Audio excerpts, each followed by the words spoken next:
The world won't stop, that's what you said to me. You keep spinning, oh steadily. And every day someone forgets who they are. Give in to greed and forget what's in their heart. Yet every ocean is filled with tears of hope. Someone is crying, trying to let us know that we can change and we can start again and move mountains and we can breathe again. You know, a baby cries, somebody's father dies. It's all a part of life. You gotta realize it's so hard, such a beautiful world. And the world won't stop. That's what I said. It's all we got. And the world won't stop turning. And there's a lesson that we should be learning. We gotta love each other. We need to help each other. So love your father, mother, sister, and your brothers. And the world won't stop. That's what he said. That's what he said. Yeah. Oh, oh, oh, yeah.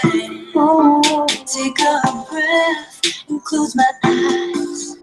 I remember that I'm blessed to be alive. I say a prayer for those in need. I say a prayer for the spirit in me. Children start to sing, sparrows spread the wings. It's all a part of life. You have to realize it's so hard, such a beautiful world.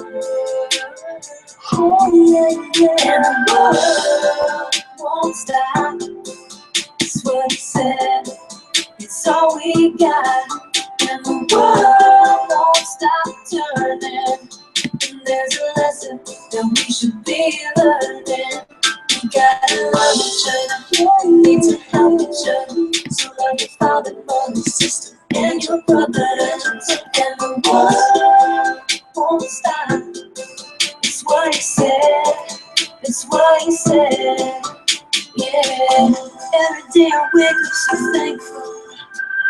So thankful to be on this earth. You know someone's up there watching me. It's like a feeling, breathing and breathing. And the world won't stop. That's what he said. It's all we got. And the world won't stop turning. And there's a lesson that we should be learning. We gotta love each other. We need to help each other. So love your father, mother, sister, and your brothers. And the world. All right, peace of Christ to all, and welcome to our broadcast time. I hope today we will have a good discussion, and you will enjoy it. However, feel free, if you would like to make your own comment to be part of the topic. You can click at be part of the conversation in the top of the video, and you can post your question or your comment for me in case you have any, or even if you like to say hello.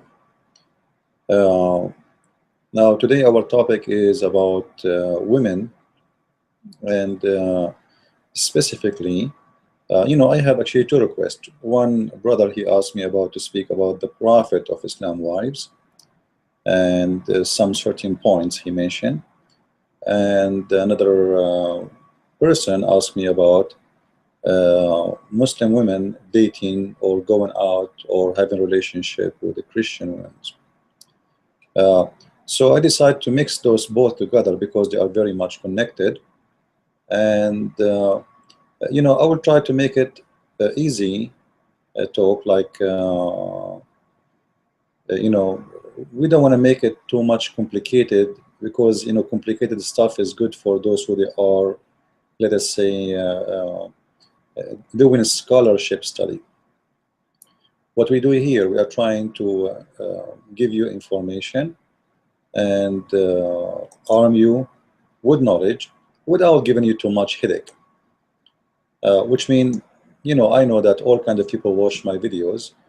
Those who they are very much, let us say, occupied with knowledge, and those who they are looking for just answers, which is convincing, all right?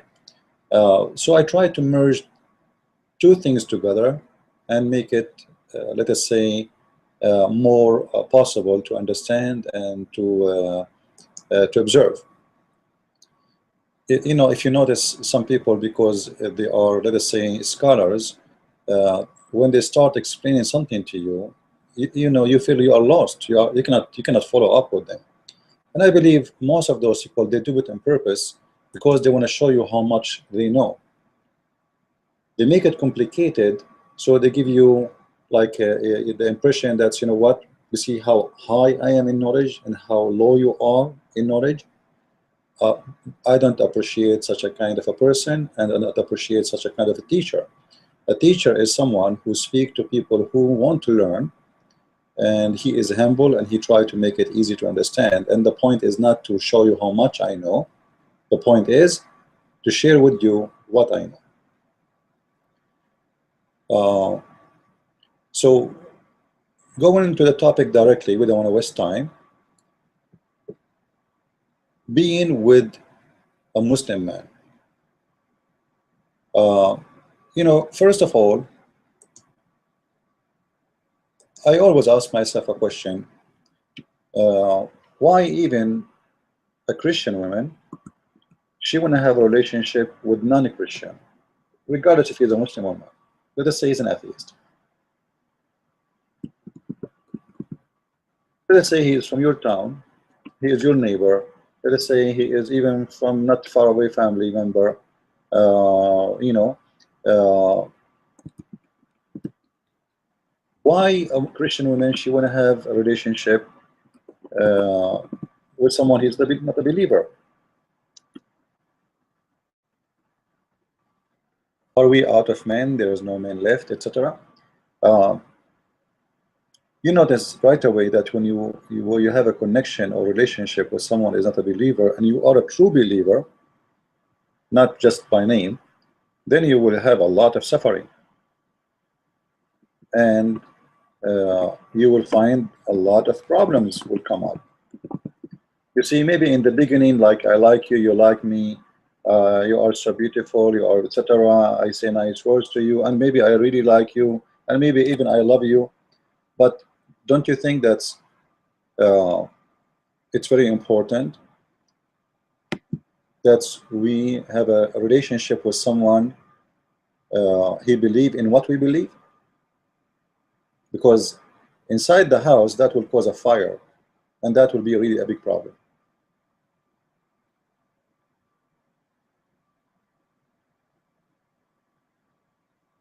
Believe is about everything, you know.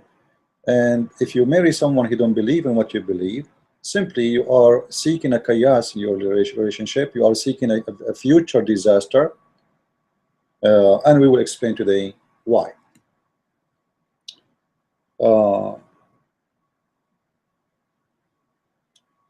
In the Bible, in the 2 Corinthians chapter 6, verse number 14, I believe. Let me search it. Just hold on.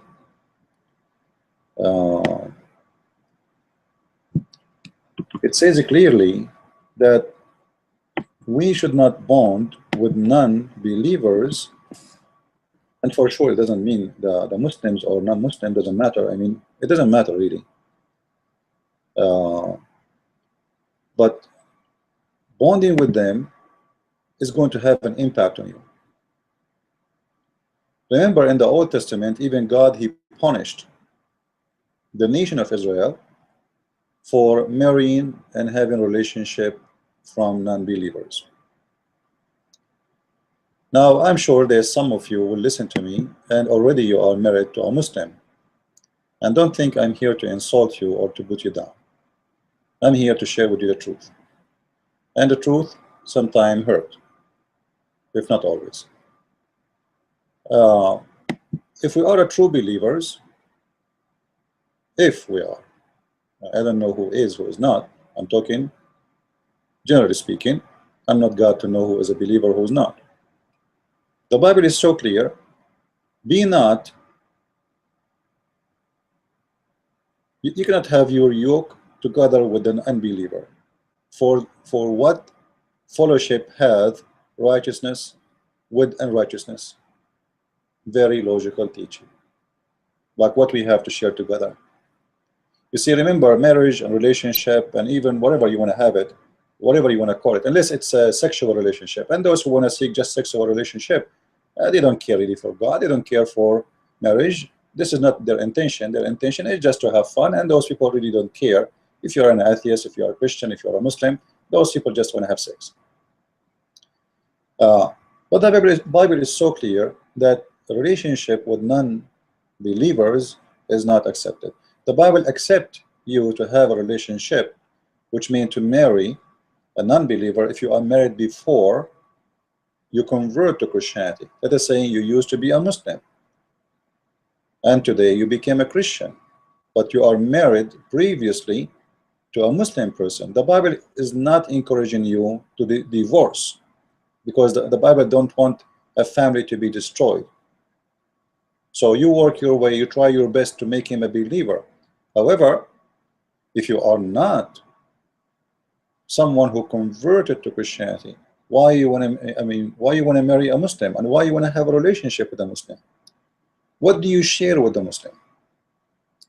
And this is, by the way, is not only for like, I don't encourage it not only for women. What about Christian men? Trust me, you will suffer the same. I found this article in the news. Father banned from talking to his son. From what? From talking to his son. What is the problem? Why he is forbidden from talking to his son?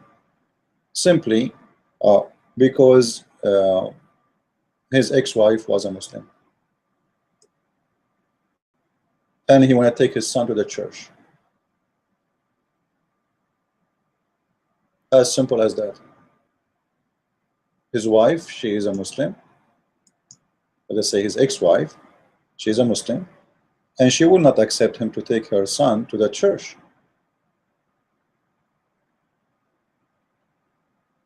And it's going to be the same case if you are the Christian lady and the man, the husband, is the Muslim man. So it's both way is going to turn ugly, because both of you will be fighting over it, and if both of you want to fight over which one your kids will follow. He will follow Christ, or he will follow Muhammad. So maybe it started like, you know what, you see a man or you see a woman and you like each other, and you know what, she is beautiful, or she is nice, or he is handsome, he is nice, he is kind, and etc. And you know, and you are driven. And by the way, I know why most Western women, they are driven to Muslim men. The answer is very easy, by the way. But this is not something about the Muslim only. I mean, Middle Eastern in general, they are very protective, which means a Christian Middle Eastern man is not the same as a Christian American man. It's a fact. So a Western woman, she will see a different attention from the Middle Eastern man. She don't see from the American man. But you know, I am a Middle Eastern myself, and I'll tell you, there's positive and there's not negative in this issue. If you are lucky, let us say, I'm not talking about Muslims now, let us say you married a Christian Middle Eastern man, not a Muslim man. So you have the same faith, you have the same belief. But now you have two different backgrounds, you have two different cultures. His culture is not the same as yours, trust me. And I can say to you, I'm talking about myself. I'm not talking about something I heard. I am a Middle Eastern, I am coming from the Middle East. My culture is not the same as yours. Even though I'm a Christian, even though I read the same Bible you read, even though I believe in the same God you believe in, but we have a different culture.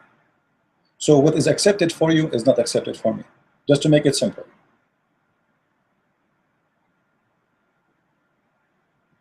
So if you want to marry a Christian man who is from the Middle East, you will find difficulty. unless he is really super genius, smart. Let us say he can, you know, he can balance things. But that's not usual to happen. So even if you marry from a Christian man who is coming from different culture, you will find some problems because you are not used to this. You see, women in our culture, they have different lifestyle from women in your culture.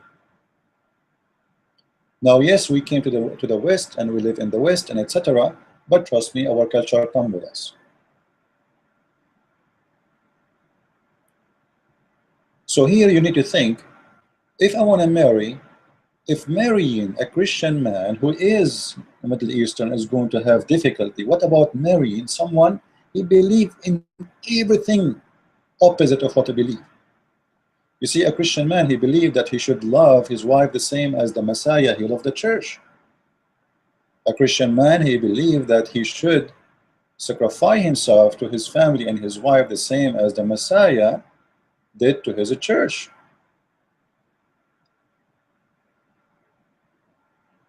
The Messiah ordered the Christian man to love his wife the same as the Messiah loved the church. So love is a must in the marriage, and marriage in Christianity is about unification, is not about sexual relationship. It's about unity. So even if you have all of those things you share together, which is very beautiful to base marriage in, what about marrying someone he don't believe in any of that? You know, if we go and check in the Quran, we will not find one time the Prophet of Islam is speaking about or the whole Quran. And you know, this is my challenge for the Muslims. Now this is, let us say, super challenge. To find me one verse in the Quran, it says you marry a woman to love her. Can you? You will not find that. You will not.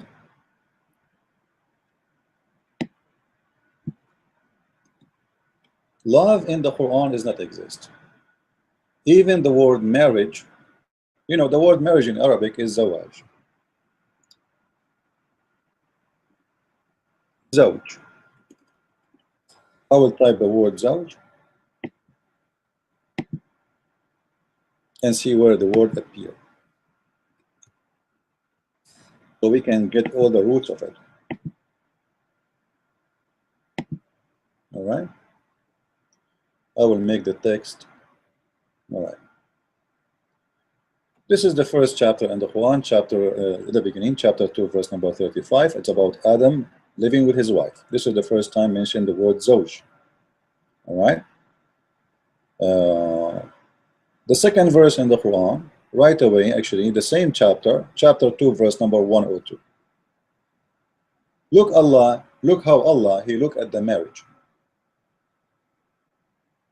And I want you please to focus with me. And if you are a Christian or a Muslim or a Hindu or a Buddha, I don't care, just use your brain. I believe all of us, the Lord, he provide us with a brain. Or what I'm asking you for is to use it. I don't think that is very hard, right? I know it's hard for some.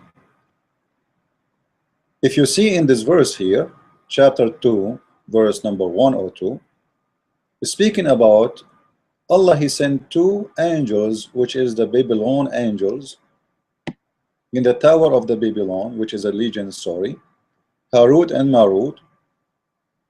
And those Harut and Marut, the two angels, Allah, he sent them, he taught them magic.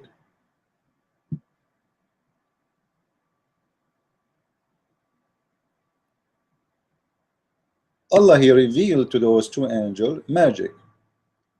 And the angels, they taught the bad ones this magic in order to make the wife and the husband fight.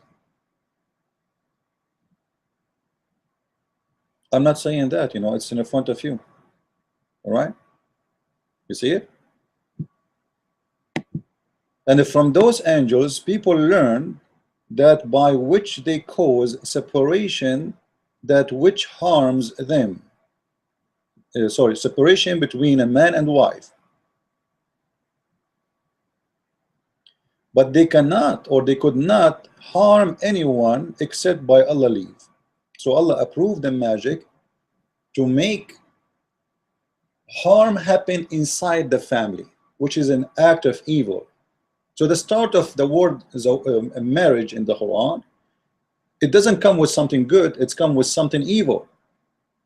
Allah, He sent from the beginning of the time 2 angels to teach magic so they can disturb your marriage. Now I'm not saying this is what true, this is what happened to you because of 2 angels. We know that this is a false story, but you are going to marry or be with the man who believes in this garbage.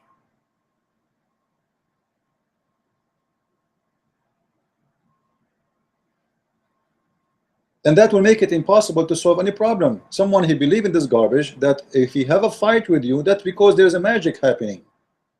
How you can discuss things with him?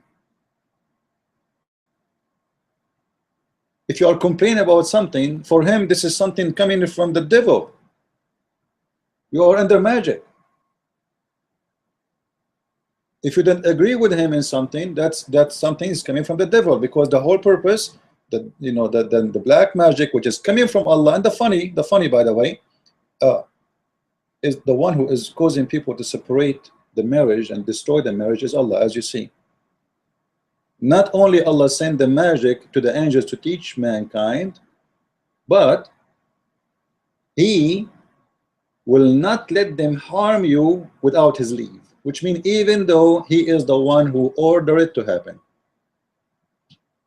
And the verse is in front of you. So if you marry a man he believes in this, how you're going to discuss with him anything?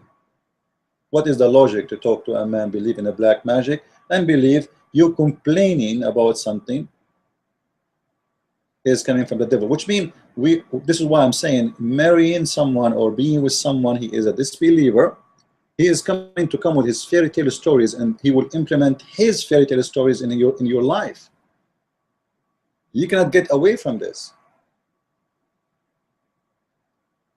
So in the beginning, in order to fight the problem, you have to face the problem. You have to talk about the problem. Those people, they are following blindly a stupid book, a stupid belief, a stupid religion. How you can marry someone who believes in this? That God, He sent someone who to make fights between the wife and the husband, and this is by Allah leave. Why Allah want to do that? And as long it's by Allah leave, it means He cannot stop it, and He will not stop it, because this is by Allah leave.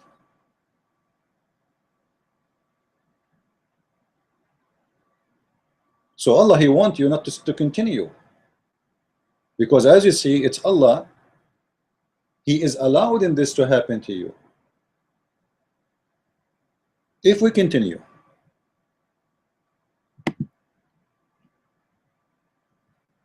there is many things you will not accept as a human being unless you are stupid. I'm not saying this word to insult, just take it easy. Focus with me and you will see what I'm talking about. Even if you are having a relationship with a Muslim man, listen to me carefully. I'm not insulting you. I believe you are ignorant and you made this decision before you know. The problem is someone he knows and he made such a decision after he know, or after she know. Chapter 2, verse number 230, the same chapter. If a Muslim man, he divorced his wife 3 times, a Muslim man, he can divorce you by saying 1 word. He did not need to go to court. He say you are divorced, that's it, it's gone. You are history. Right now, they allow divorce by text message. You can search it right now in your Google and you will see it's allowed in Islamic countries to divorce your wife by text message. You do not need even to call her to say to her, you know what, I don't want to be with you no more, you are divorced. Because there's no marriage in Islam. It's a sexual contract, and the employer, he decide to fire you. And if he fire you 3 times, Islam have a very stupid rule. Let us say he fire you 3 times, he want to get you back in the 4th. Do you know what the solution? You have to go and sleep with someone else, which is marrying supposedly. You see that they are not even using the word zawaj, they are using the word tankah. Tankah has mean to F. To F as zawj. You see, this is a proof that the Muslim, they lie when they say the word tankah is what? They say the word nikah is marriage, right? This is what they say. The fact it doesn't say that. Look with me. This is the word tankah and this is the word husband.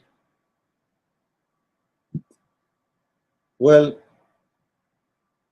if the word tankah mean marrying, marrying a husband, he is already a husband. He is already the husband until she sleep with the husband. This is what it says, the new husband. So she have to marry a new husband and then she tankah the new husband.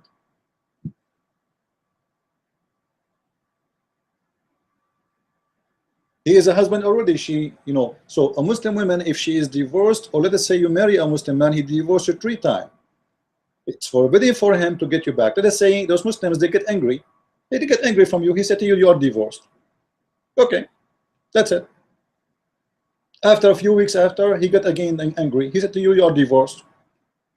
And you know, you come back together, and you know, because you can do that. You can come back together. And then the 3rd time he said to you, you are divorced. And then after that, chapter 2, verse number 230, come with a solution that you cannot get back your husband unless you do nikah to a new husband. So you marry a husband and then you do nikah for him, which means you have to have sex with him. And even Muhammad, he said,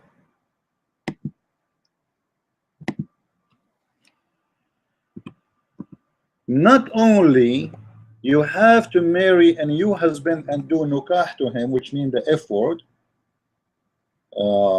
you have to, excuse my language, I don't mean to be like rude, but you have to taste his juice.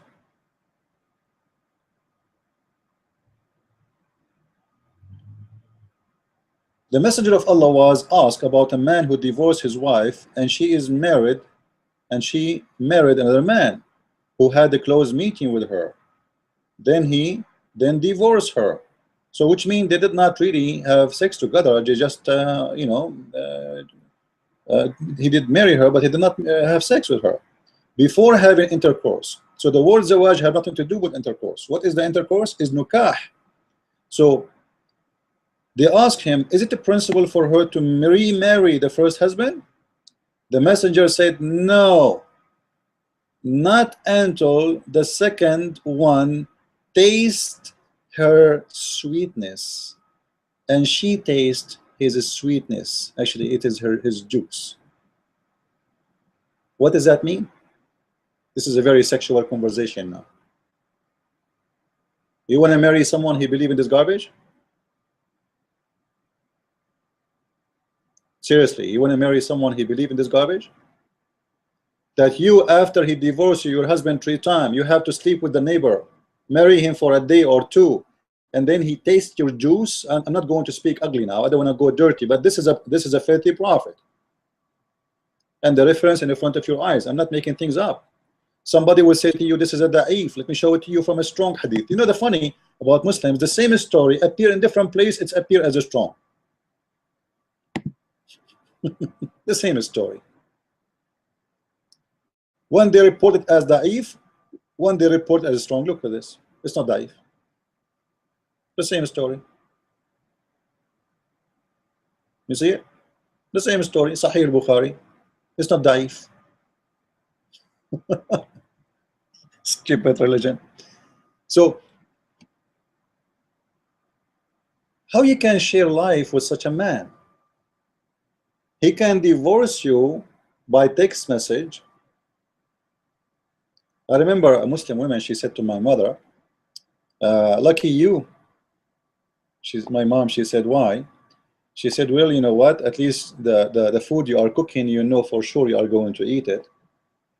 I'm not sure anytime my husband, he get angry from me and I will not be able to cook, to eat from the food I just cooked, because she can divorce so easy. A Muslim woman, she have to spend her day doing makeup, doing things so that she can stay beautiful in the eyes of this Abdul, because he can marry four like you. Legally, officially, he is not a cheating. This is not a cheating in Islam. He can have 4 women like you. He can go in a restaurant and he can date 4 women in the same time, and he can hold their hands, 8 hands together, and he said to them, oh, I love you. You believe it or not, it's a fact.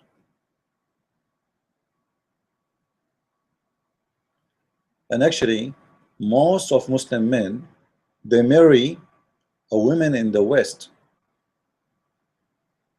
and they prefer maybe to get a visa, to get a green card, to get whatever, landing, whatever you call it in different country, citizenship, but they don't really appreciate you. You are not really the target. The target is getting something out of you.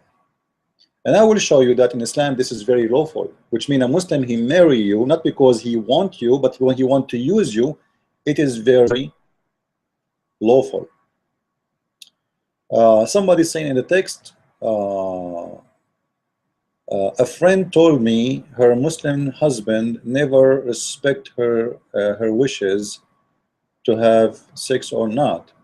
Is there something in the Quran about it? Yes, you know, Muhammad, he said, if a man, he invite his wife to the bed and she refuse, Allah and the angels will curse her all night. So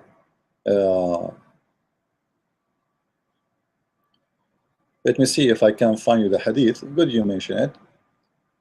I hope I can find it here.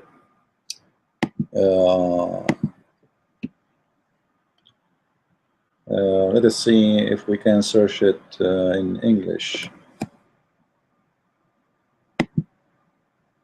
Let us see in Arabic. I'm trying to remember what this is how I find them fast. I memorize them, you know. But this one,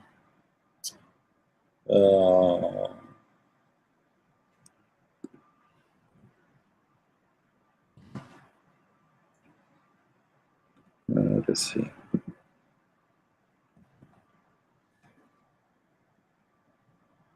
Yeah, sometimes you have to get exactly, you know, the word exactly as it is to get the hadith. So I'm not sure why it's not coming. Okay. I will find you the hadith. Just hold on. However, what this hadith is saying, if a woman, she's been asked by her husband to come to bed, the angels will curse her all night until she do it. The reason, supposedly, the woman, she is not being obedient and she is not giving the husband what the husband deserve, which is to have sex with her. Actually, I found the hadith in Arabic, but I want to find it in English. Hold on, I'm trying. And even I found a video about it, but it's in Arabic, sadly. You guys don't speak Arabic. Muslims, they speak about it in TV and they teach it, and it's very logical to believe in it. Let's see.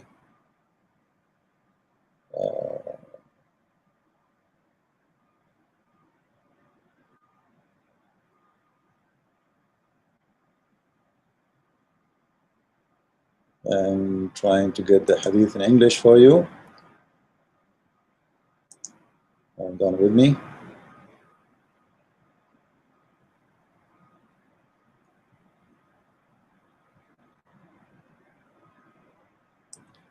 Because, you know, if you mention something, sometimes the Muslim, they say, how come he did not show it? So I prefer to have some patience and get the hadith in English, and then like let us say bingo, you know. Here we go.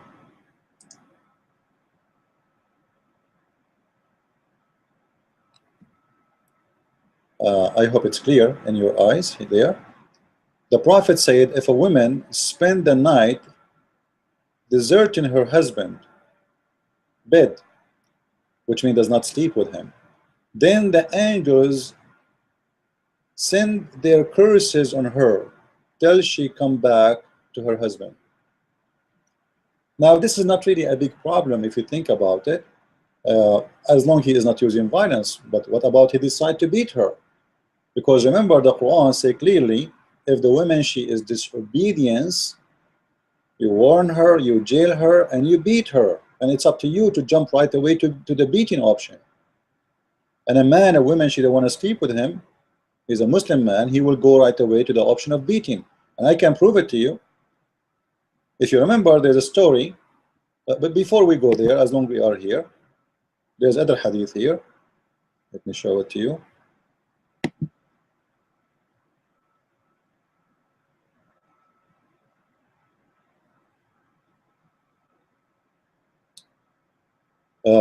Muhammad taking an oath saying, by him, which means he swear by Allah, in whose hand is my life, in his hand my life.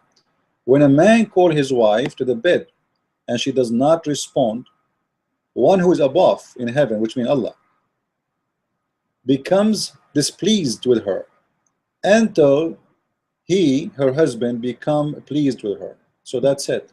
Heaven is in the hand of the husband. Actually, it is in the private part of the husband. You make the private part of the husband happy, Allah is happy. Remember here, this is not a Christian man who have one wife. Like, you know, let's say if Muslims believe in one husband and one wife, then we say, you know what, why the woman she is not giving her husband the sexual pleasure he need, because simply he cannot get from anywhere else. This is not right.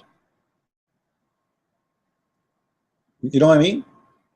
But this guy, he can have 4 wives legally, officially.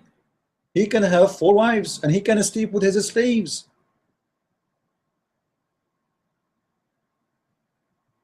And even prostitution is halal. You know, the Quran never condemned prostitution. We showed you just 2 days ago. The Quran say clearly that if you do prostitution,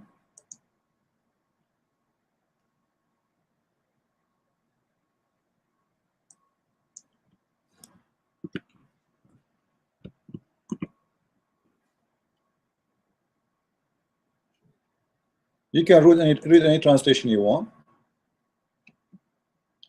Quran says, force not your slave girls for prostitution. So not only you can sleep with them, you can even make them do prostitution. Or what the Quran is saying to you, it's better if you don't force them to do it. If they agree, that's better. However, if you force them, Allah is all forgiving. You see it? It's in the front of your eyes. And force not your maids to prostitution if they desire. By the way, those are not maids. This is a lie translation. Those are the captive, the women, the Christian women. They capture them from their husbands. They force them into prostitution, and they exchange him with the neighbor. Let us say I'm a Muslim, my neighbor is a Muslim, so I say to him, hey Abdul, what about I give you some of my slaves? I have 2 girls, they are beautiful, and you give me those 2 girls, I saw them yesterday. You like to change? Just for a change, like, you know, I'm bored with those girls. It's halal. It's very halal, which means very kosher. So how you can have relationship with someone believe in this? What about a man, he can beat you if you don't go to bed? If we go here,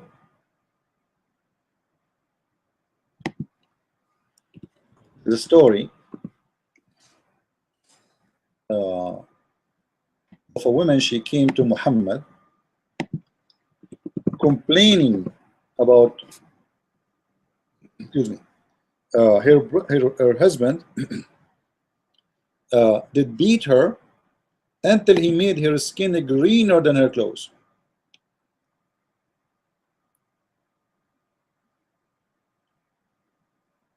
You see, Rafa divorced his wife, whereupon Abdul Rahman bin Abu Zubayr, etc., married her. So the guy, the first husband, he divorced his wife. Now she married a new guy, and she came to Aisha to complain. Aisha, she said that this lady came wearing a green veil and complained to Aisha for her husband, and she showed her a green spots in her skin caused by beating. Do you know what green spot mean? That's really not light beating, as the Muslim they say to us in the Quran chapter 4 verse number 34. And actually I have a surprise for you. That chapter came down because of this story, that the man are allowed to beat their wives, which means Muhammad not only took the side of the man who beat his wife and he made her skin greener than her clothes. No, he gave him even a chapter in the Quran to support beating women. And look what Muhammad did. It was the habit of ladies to support each other. So here the women, they support each other in this story. So when Allah a messenger came, she said, I have not seen any women suffering as much as a believing woman. So since the time of Aisha, believing Muslim women, they are suffering. Do you see it? Aisha herself is witnessing that between all the women, nobody suffer as much as a Muslim woman. I'm not the one saying that. The text is in front of you.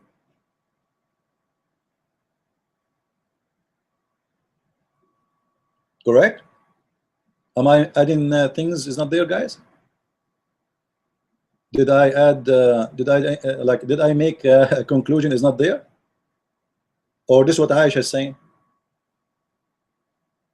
She never saying a woman suffering as much as a woman she is a believer.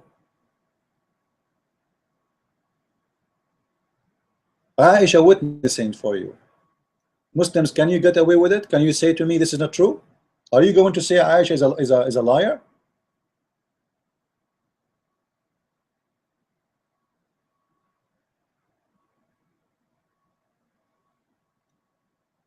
Then the story continue. Aisha, she said, look, she's talking to Muhammad. Her skin is greener than her clothes. Her skin is what? Greener. This is not light beating, as the Muslims they say to us. And you believe it or not, Muhammad, he took the side of the husband who did beat his wife until he made her skin greener than her clothes, and he took his side against the woman. So look, she said, this is the woman excuse. Why she have a fight with him? Abdul Rahman heard that his wife has gone to the Prophet, so he came with his 2 sons from another wife. This guy, he had many wives. What a filthy religion. He have many wives, but he want to get more. See? She said, by Allah, I have done no wrong to him, but he is a man, he cannot supposedly have sex. You know, he's impotent. He cannot do it. As useless as this. So like she is holding her fabric, her clothes. So you know what? This guy is like those clothes. He is useless. It's a filthy talk, by the way. Look at this conversation, how filthy. The woman, she is coming to a strange man complaining that her husband cannot have sex. Her husband is beating her until he made her skin greener. The wife, she is saying to the Prophet, my husband's private part is the same as this piece of clothes. I'm not going to give more details. I think you know what I'm talking about, right? Which means his private part will not even move even if he see Allah. Let us make it simple. So the husband, when she said that, she said what she said, she has told a lie. I am very strong. I can satisfy her, but she disobedient and want to go back to Rafa. So what is the purpose of his beating according to him? She is disobedient. So in Islam, if a woman she's disobedient, we can beat her. Look what Muhammad said. Muhammad did not say to the man, why you beat your wife? Why you made her skin greener? No, no, no, no. He said to her, if that is your intention, then know that it's unlawful for you to remarry Rif'a, the old husband, unless Abdul Rahman has had sexual intercourse with you.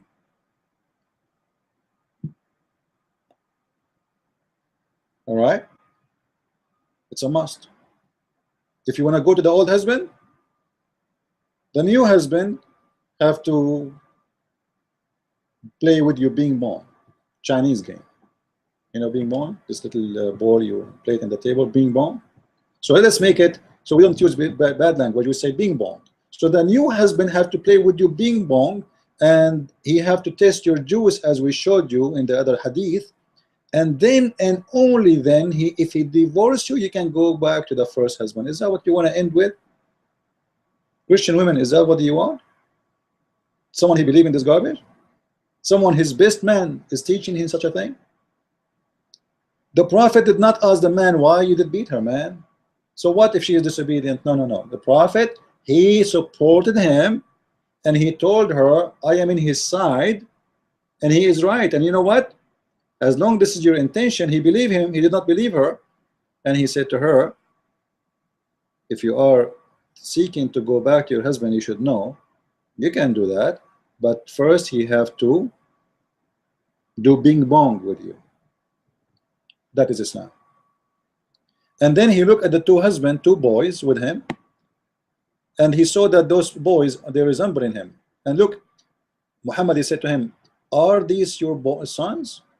Abdul Rahman said, yes. The Prophet, he said, you claim what you claim, that he is impotent, but by Allah, those boys resemble him as a crew resembling a crew. So he won the case. The wife, she is a liar, and you know, forget about if the wife is a liar or not. Let us say she is. But in here you will see that this poor woman, according to the story, she is marrying a new husband, not to marry him. She don't want him. She just want to have a license to remarry again to the old husband. She want to go back to her family. Maybe she have kids from him. But because of the stupid rules of Islam, as we showed you from the chapter 2 in the Quran, she cannot get back unless she has sexual relationship with the new husband. And now she ended with beating until her skin became greener. And the Prophet, he told her, you know what? Okay, don't worry. Don't think you can get away with this. You want to go back to your husband, the old husband? You have to sleep with this guy. And this is showing us that sexual relationship in Islam is not something special to do it with someone unique. It's not about marriage. It's about exchanging women. If you ask the Muslim why Muhammad he made it this way, that if a Muslim man he divorced his wife, he will not get back to her unless she sleep with someone else, they will say to you, this is a punishment for him because he's abusing marriage. Let me tell you, Muslim, this is a stupid idea, because I can say you are not allowed to divorce your wife easy, and then he cannot do it easy. I made it so easy, and now I blame the man to abuse the easy. I made it so easy for him to the point he can say just a word and she is divorced. So I made it so easy. Now I am trying to fix my mistake for making it so easy by saying if you divorce a wife 3 times, you cannot get her back unless she sleep with someone, and they will say to you this is a punishment for the man. But the fact, the woman, she is the one who's going to sleep around, not the man. The man is staying in his home. He don't care what's happening. The wife is the one, she have to go and find a new husband and sleep with him and get beaten and suffer until he divorce her, and then she come back. So who is the one who's getting punished? Is it really the husband? No, it is the poor wife. It's a stupid logic, stupid religion, and a stupid belief. So why you want to be part of it? Do you want to be part of this? Now, what about inheritance. You see, I'm going to go over things one by one. What about inheritance? In case you do not know, a Christian woman, she cannot inherit a Muslim man. I remember once, a few years ago, a full woman, and I'm saying full because she married a guy I remember from Kuwait, and maybe she will hear what I'm saying.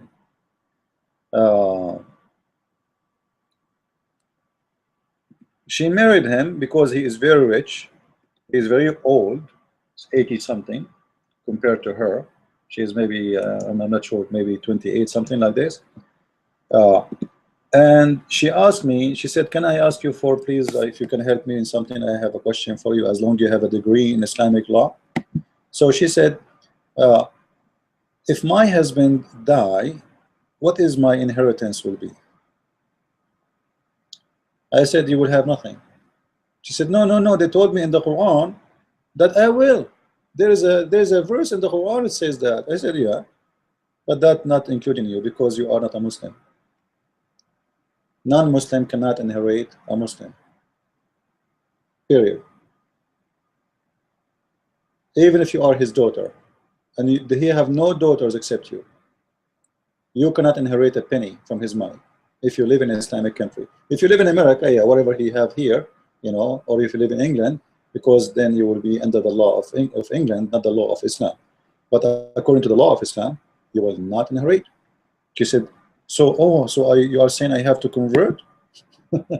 I'm not saying you have to convert, but if you are a person who worship money and you want to get money from him, well, yeah, but even if you convert, you cannot take the money with you because you are not coming from a Muslim country, which means a Muslim money cannot be transformed or transferred to non-Islamic country. So let us say you are a Muslim woman from Bangladesh and you marry someone from Kuwait. Bangladesh is a Muslim country, so the woman she inherits, she can take her money and go back to Bangladesh. In your case, no. According to the Islamic law, you cannot carry the money of the husband because this is Muslim money to non-Muslim land. For that will increase the wealth of non-Muslims. It's forbidden. So even if you convert to Islam, when you inherit, you will inherit and you stay there. You cannot take it with you. You cannot move the property. You cannot sell it. You cannot, etc. It's going to be there's marks in it. You cannot move the money around. Now, let us say you are a Muslim, for the sake of argument. Look what the Quran says. In Islam, 2 women equal to 1 man in inheritance.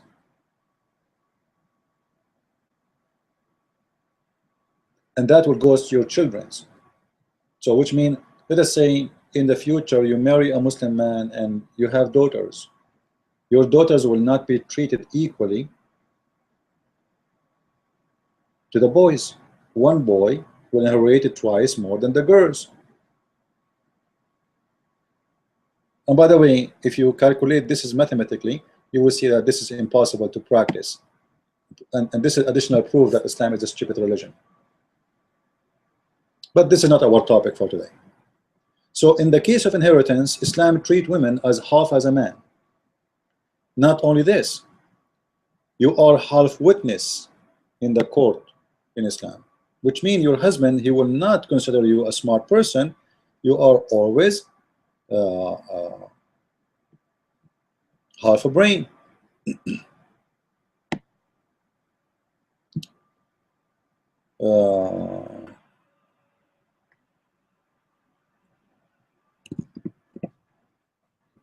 Let's see.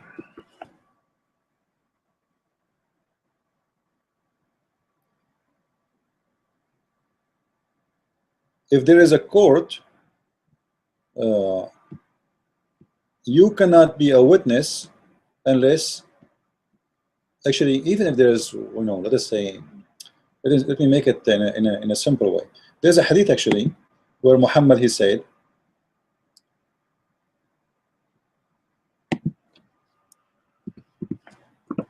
that women are naqisatu aqlin wa deen, which means they have less brain and less religion, or let us say religious. They are not, they are stupid in other way, and they have they are bad in religion and they are bad in the brain.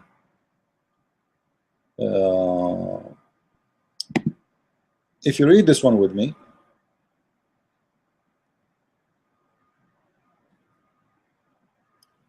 the Prophet said, "O women folk, you should give it charity and be diligent in seeking Allah forgiveness." So women specifically, they have to seek Allah forgiveness. Why? Because I have seen, i.e. on the night which when he went to heaven, supposedly he saw it for real, that the most people of hell are women. According to Islam, most of people of hell are women. And that will tell you the vision of a man when he talks to you. You are an evil person. By nature, you are going to go to hell. Most likely, you are going to end in hell. He is speaking to Muslim women. He's not speaking to Christian women. Muhammad now is speaking to Muslim women. So imagine you are a Muslim woman. You are a believer in Allah. You believe in Muhammad as a prophet. You do the prayer. You do everything. Still, most of women, they will go to hell. And most of people in hellfire are women. And look what he said. A woman amongst you, amongst them, said, so a woman, she is asking now, why is the majority of the deliverers of hell are women? He, the prophets, replied, you curse frequently and you are ungrateful to your husbands. So you see, if one day you became ungrateful for something your husband did, that will happen to you. You will end in hellfire. This is which means you have to be always grateful for your husband, regardless if he is bad or good. But what about if I being ungrateful for someone is bad? Why I want to be grateful for him or for her? Should be I grateful for nothing? According to Muhammad, you should be always grateful. Otherwise, you're not going to go to heaven. And we showed you before, he said that if a woman, her husband asked her to go to bed and she refused, Allah and the angel will curse her all night until she came back to him. And then he said, and in spite of your lacking of wisdom, according to Islam, women are stupid. They have lacking of wisdom. Do you accept to be with a man he believes you are stupid before even he talked to you, just because you are a female? How you can have a conversation with such a man? He think low on you just because you are a female, without even discussing. You know, there's women, they have degrees. There's women, they are doctors. There's women, they are engineers. There's men, they not know how to read, how to write. What are you talking about? Why women are stupid? According to Islam, women are stupid. You like it, you don't. This is the Prophet of Allah saying that, and the Quran witness to that. That two women in the court are equal to one man. And not only this,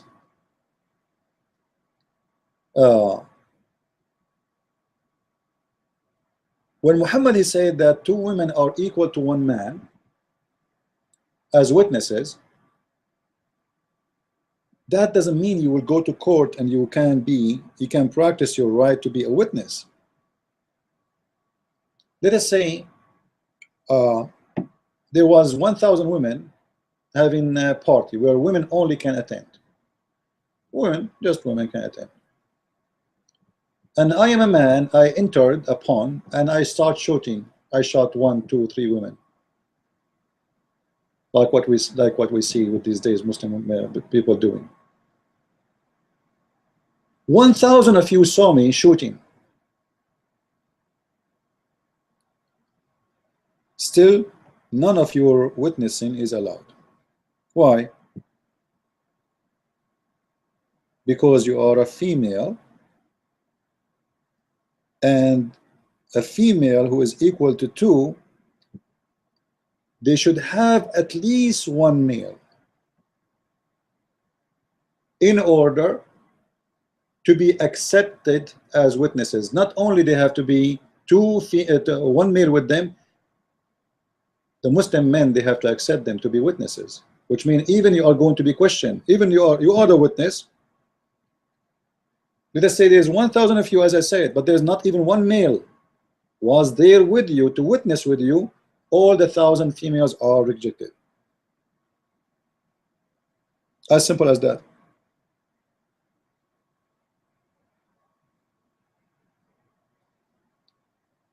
And according to Islamic law, it's not allowed actually to have witnesses of women in the case of hudud, which means, let me show you, because some they might say this is not true.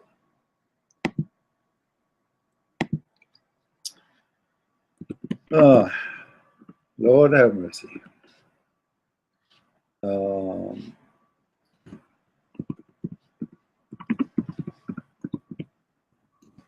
Anything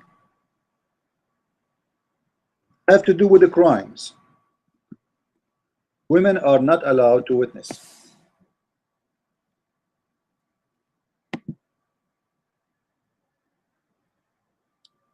This is Islam web. This is the fatwa number. So the Abduls will not say, I did not even read it yet. You see, I just opened the website. I just type search. All right. This is the video number. This is the fatwa number. I did not read yet the text. Okay, be my witness. I will go down.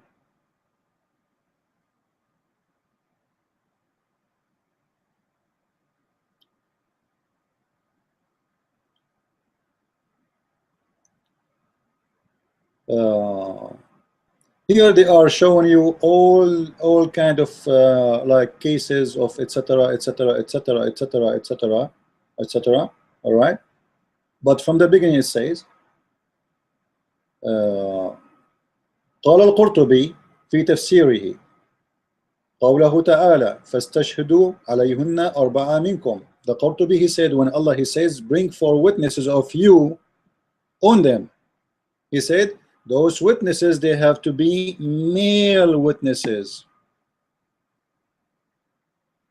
and there is no question about that, which means no Muslim disagree about that. I can copy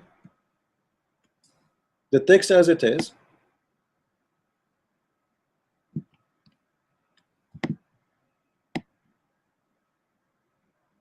it's not copying. I go to Google Translation in front of your eyes. Google Translation.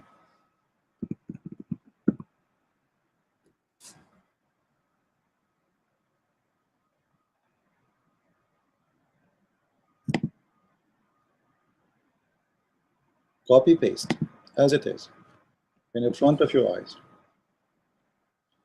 Here we go. A verse interpretation, meaning the translation here doesn't come true, right? Anyway, it must be a male witnesses. You see it? And there's no dispute about it in the Islamic nation. So all Muslims agree that in the case of hudud, which means in the case of a crimes, if there's any crime, like which mean what women say they can witness for. Women, they can witness if you have a contract, so you bring 2 witnesses and 1 man, like 2 females and 1 male, that will be a witnessing. But in the case of hudud, which mean in case of a crimes, which mean there's a penalty, which is severe penalty, like cutting hands, cutting neck, death, stoning, etc. Those are hudud. In the case of hudud, in the case of penalty, women cannot, period, accepted to be witnesses. Why? Because you are stupid.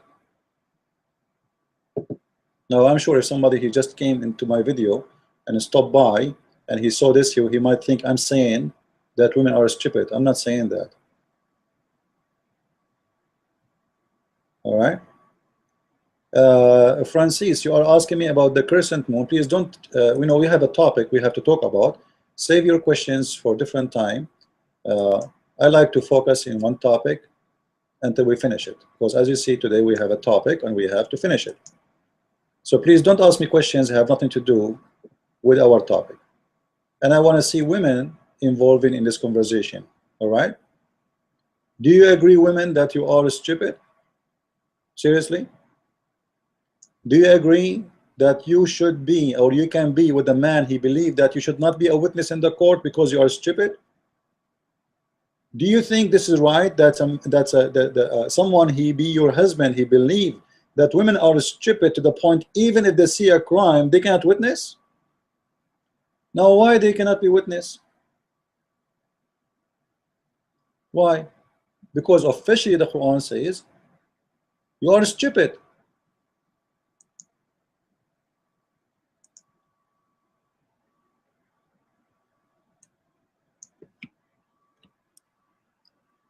The Quran says the reason that two women are equal to one man, but this is not in the case of hudud, as we said, in the case of penalty, like normal witnesses. Let us say for a contract, somebody borrow money. The Quran says, so if the reason that two women should be there, because if one of them she forgot, the other one she can remind her. Let us see.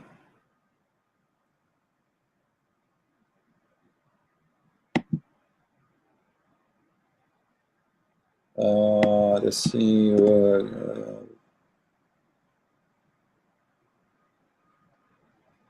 To the Qur'an.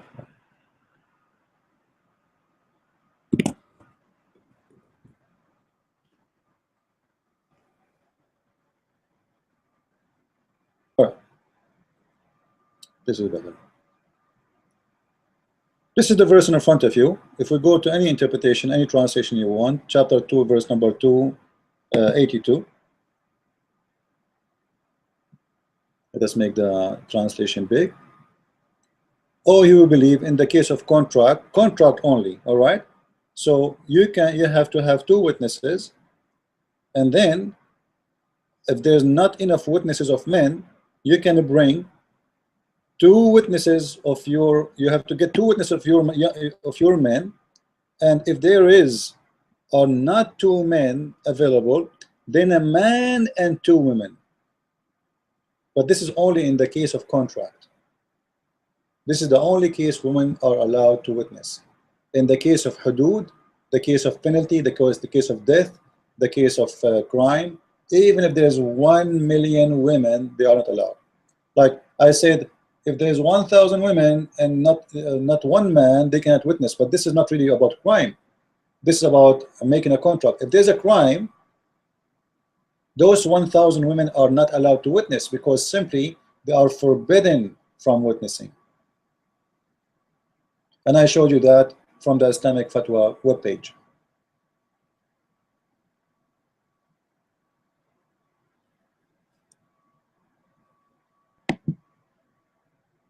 If you go to the Quran where it says you have to have up to 4 witnesses.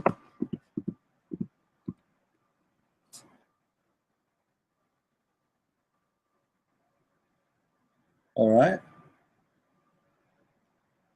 Chapter 4, verse number 15, as an example. All right. If we go to the interpretation, we go to tafsir.com, a website we always use. It's owned by the King of Jordan. This is the official government website of the Kingdom of Jordan. This is not a Christian website. And the King of Jordan, he claimed that he is from the family of the Prophet. MashaAllah. What an honor. That's something disgusting actually to have. No wonder he is very corrupt.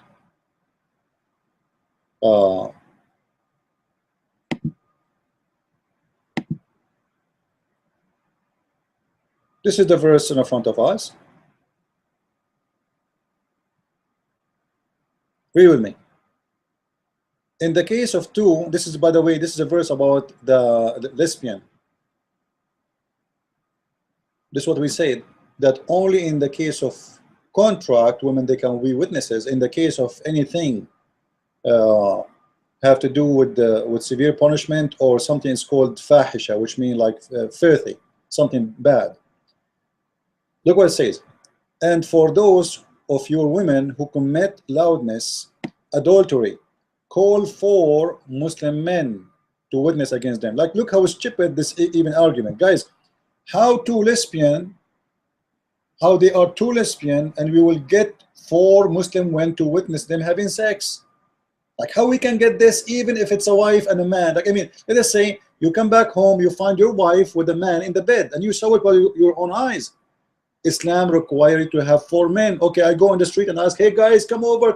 Like, by the time you are done, and in Islam, they have to see the private part of the man getting in and out. I can't speak more details. So even if you have 4 witnesses, let us say you have 4 witnesses, and you enter the bedroom and you see a man doing it, but you don't see his private part getting in and out, there's no proof of adultery. This is called al-lamam. That is not a proof. Even if you have 1,000 men, they saw they witness the case. However, here, the important for us, in this case, or any case have to do with severe penalty, you have to bring Muslim men as witnesses. Muslim women, they cannot be witness. And here we ask ourselves, how a woman she can witness, how a man she can witness to a lesbian? What he's doing there? You know? Lord have mercy. Now, I don't want to forget the request of other brother. He asked me about speaking about Muhammad wives, and he asked me about to speak about a woman. Her name is Qatila, which is a woman who Muhammad he married, and then she left Islam. All right, and he asked me to speak about Abu Sufyan, what he said about Muhammad, that he is like a very sexual man, and he is not really a man of God. But I said to myself, you know what, there is something more important. That is, this topic may be good for those who they want to be qualified for higher standard of knowledge, but here, what this will be to do with us, with Muhammad. Let us see how Muslims legitimize, or let's say how Muslims explain why a Muslim man he can have many wives, starting from their prophet. I found this video in YouTube, and the name of the video, as you see, you can go and watch it yourself. It's 4-minute video. Prophet Muhammad, why did Prophet Muhammad marry so many wives? And why 9 years old? So now the Muslims, he's going to explain to you why the best man of Islam, he married many wives. And that will explain to you why what a Muslim man will do to you. Because if their best man is Muhammad, then the best man is the teacher, and the rest they will follow. So according to this man, I will follow a little bit. Now, why the prophet not married to many wives? Simply, the prophet's whole life is dedicated to serving the humanity. Wow. Conveying the message of God, which is the only way to save the humanity from evil. All his marriages were dedicated to this aim of the message. Listen to this carefully. I'm not the one who said that, be my witness. According to this, Muslim men, they are encouraged to use you. The purpose is not to marry you, but to spread the message. Are you guys, did you see what I'm saying? Did you see what this guy is saying? I'm not making things up. According to this man, you see, I'm not going to discuss really if this is true or not. According to this man, who is a scholar in Islam, and this is Islamic TV, the prophet, he was having a lot of relationship with many women, not because he want to marry them. He want to use them.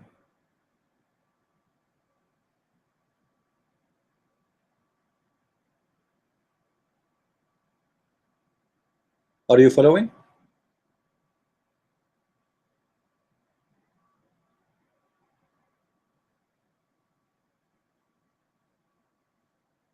Do you want to marry someone he want to use you?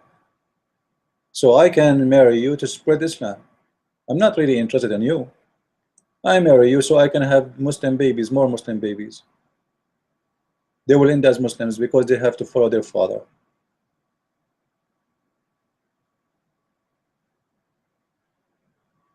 Francisco, I told you we have a topic, we have to concentrate in it. I'm not really interested right now in eating garlic and going to the mosque. This is not our topic. Our topic is about women in Islam. All right, so focus with us. All right, this is why I'm not answering your questions. I see your text, but this is our topic: women and Islam. So not only Muslim women, she have no rights equal to man in every way, every mean. Islam consider her stupid. Islam consider her half brain. Islam consider her, most of them, they will go to hell. A man, he can beat his wife. She cannot inherit the same as the man. All of this is nothing compared what this guy he said. The Prophet, he married women to use them. He have a mission. Okay, I have a mission. I'm looking for a woman, she is rich. I want to be rich. And you know what? I have a mission, a good mission. I want to be rich so I can have a TV station to spread Islam. So I go and marry Khadija, who is 25 years older than me, because I have a mission. So Muhammad was using Khadija for her money.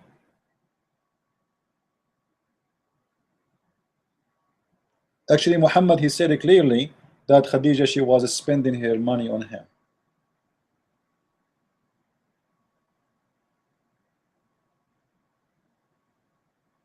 Muhammad married all the women, according to this guy, to use them, not to marry them. They were just a toy. They were a tool. Who in the world want to marry a man, he want to use you for a target, have nothing to do with you? Is that what you want?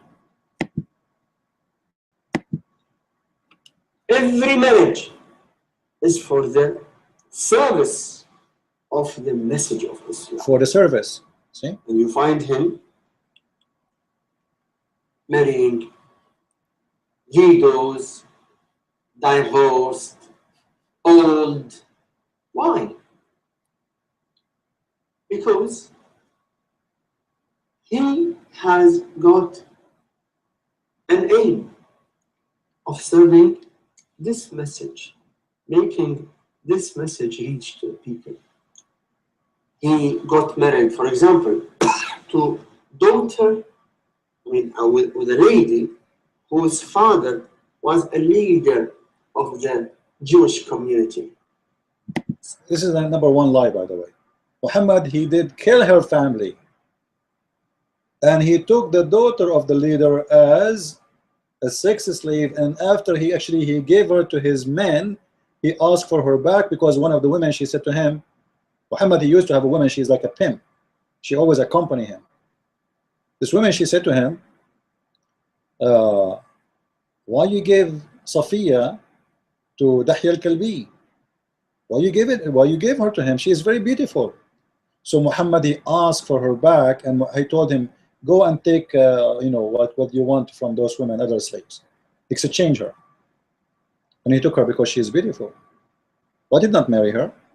Later the Muslims, they say he married her, but first all his men, they have sex with her. And this is telling me how low class this man is. How you accept to take a woman, you order your men to rape her, and after they are done with her because somebody told you she is beautiful, you ask her to get back.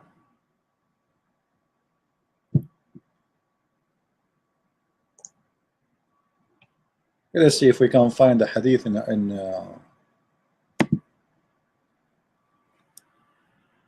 English, because as you know, they might say it's not true.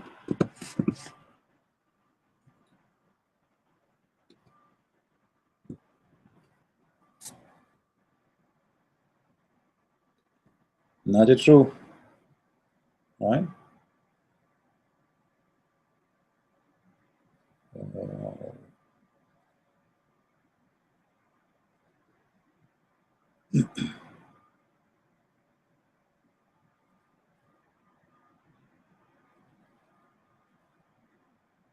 He gave her to a guy, his name is Dahya al-Kalbi.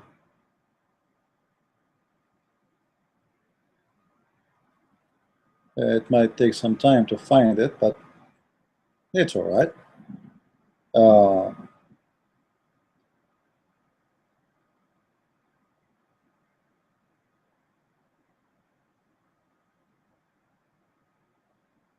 After he gave her to him, and Dahya al-Kalbi, he slept with her, he have her for some time.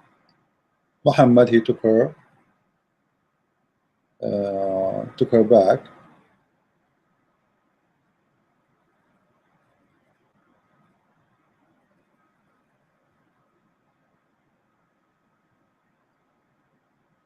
Anyway, maybe later I can get it for you, because look, I can't really remember exactly what was the hadith saying exactly. To search for it by you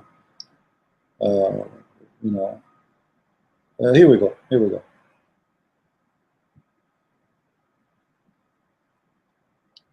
It's hard to memorize everything. Anas said, captives were gathered at Khaybar. Khaybar is a tribe of Safiya. This is a Jewish tribe.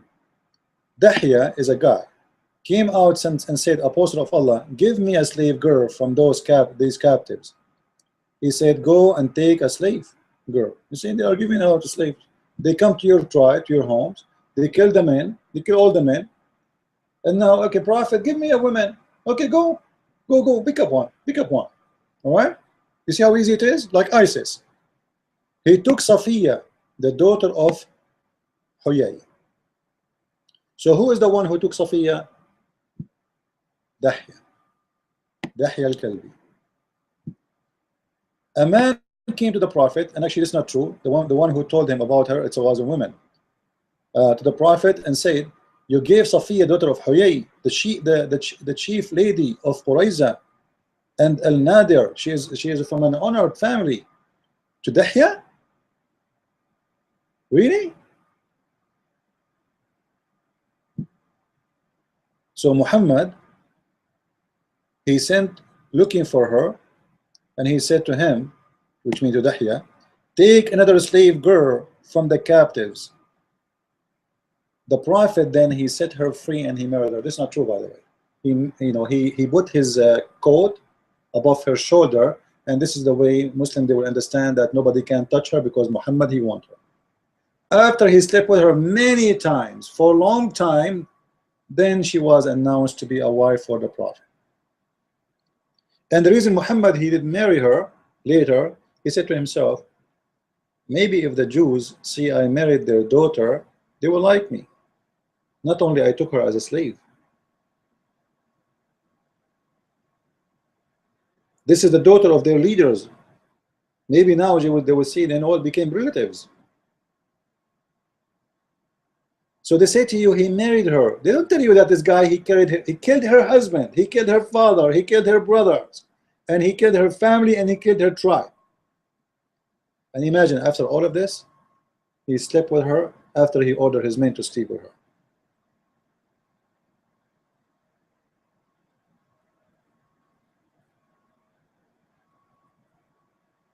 So according to Islam, based on what we heard from this mullah, this shish kebab mullah, that you can use a woman for a target, especially if the target is to spread Islam. So do you think a Muslim he marry you for you, or he can use you? He can say, I want to marry her to get a green card because that will spread Islam, will increase the number of Muslims in the country. Same time, I can have babies from her. That will increase the number of Muslims. And later I divorce her. This is why most of those who marry a Muslim man, they will not stay with him for long. He get the green card, he gets citizenship, he get rid of you. He go and marry new women. And actually most of them, they have more than wives. One is registered. Actually, even some of them, they don't even register it at all. The reason they don't register the women, so they can apply for a single mother welfare. So they sleep with her, like they marry her in the mosque. He married 4 women in the mosque, which is not announced. in USA, in England, in Australia. You can search them for internet, and you will find how many cases of Muslim men marrying many women, even inside your country, in the West. So imagine what he can do in Islamic countries. Let's see if we search.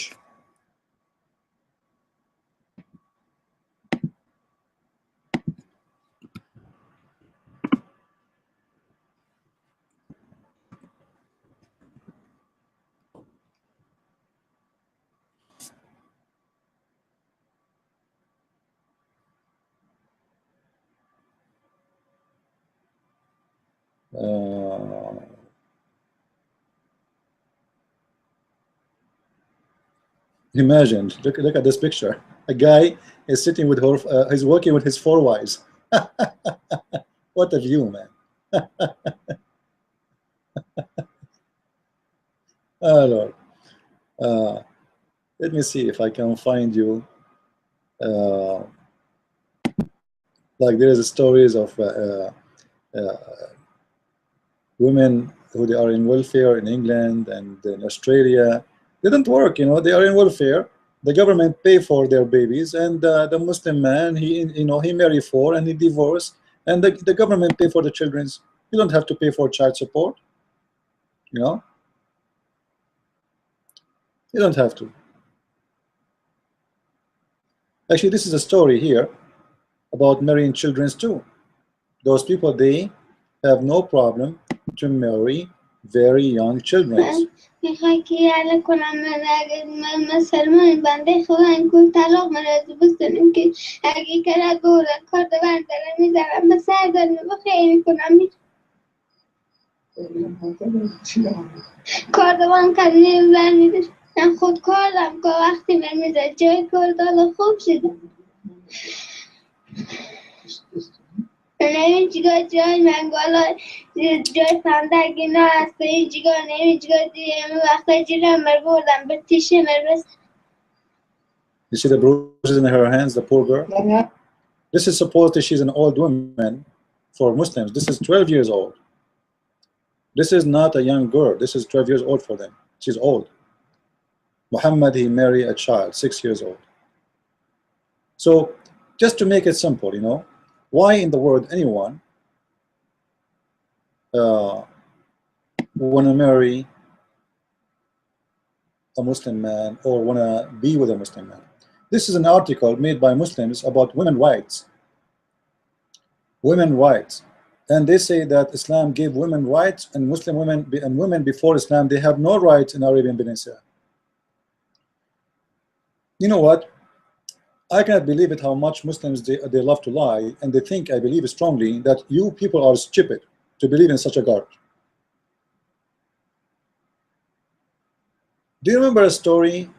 Even in the Quran, speak about a queen of Yemen. She is the queen of Sheba. Do you remember? Even in the Quran. Who was the queen of Yemen? Balqis, according to the Quran. If women are treated badly, how a woman she was a queen long before Muhammad came to existence. You heard late, not long time ago, about the city of Palmyra, which the Syrian army just free a few days ago, actually, from ISIS, right? Do you know that the best ruler for the city was a woman?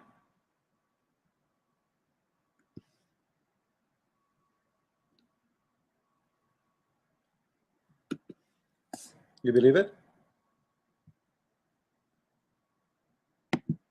The city of Palmyra, one of the most beautiful cities in the world you can imagine, and the most powerful ruler, for sure this is before Islam, right?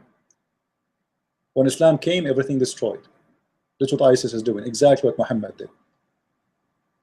This woman, she was one of the most powerful leaders for this beautiful city, very ancient city. in Syria. Syria was the land of civilization until the Muslims came. Look at this. They have theaters when nobody have even a building. You see those Syrian? Those are not the Syrian, those are the Muslims. The real Syrian in Syria is the Christians one. The Arab, they came as occupation. The real citizen of Syria is the one who built this civilization. And the most powerful rulers who made this used to be a kingdom, right? You know, like this is a city, but it's a kingdom at the same time, is Zenobia. This is why you see a lot of statues for her, and a lot of drawing, and a lot of etc. symbolic for her glory. But they say to us that women before Islam, they have nothing. What about Nefertiti, the Queen of Egypt? Very famous, very well names, you know, Middle East. What about Khadija, the wife of Muhammad? Muhammad himself used to work for her. Which means women in the time of Muhammad, they used to be businesswomen. Muhammad, he used to work for her, and he get his salary and his orders from Khadija. But yet they say to us that before Islam, women, they have no rights. Imagine all this beautiful glory was in the hand of ISIS. You believe it? And they destroy a lot of it actually already.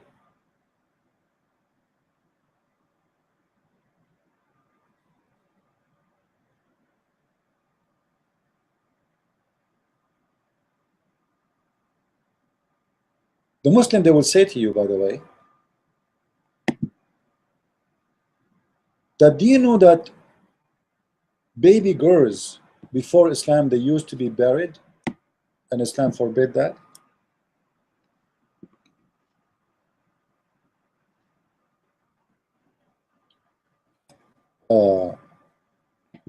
I found an article which is supporting my idea, which I used to talk about it for a long time, and you can see my old videos many years ago, speaking about this lie.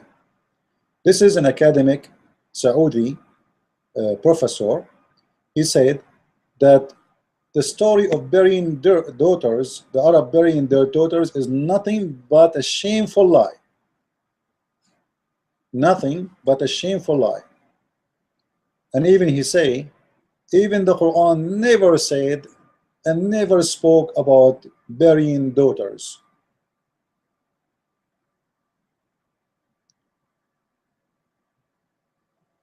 I can copy for you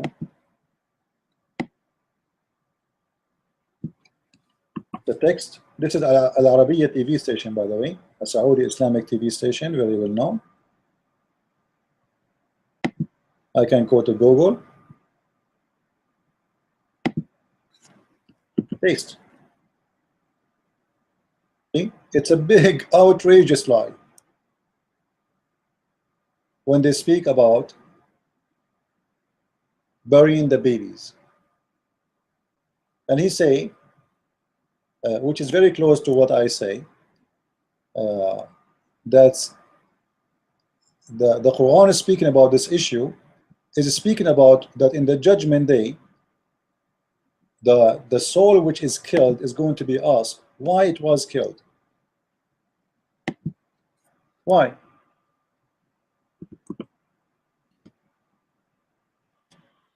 What is the reason?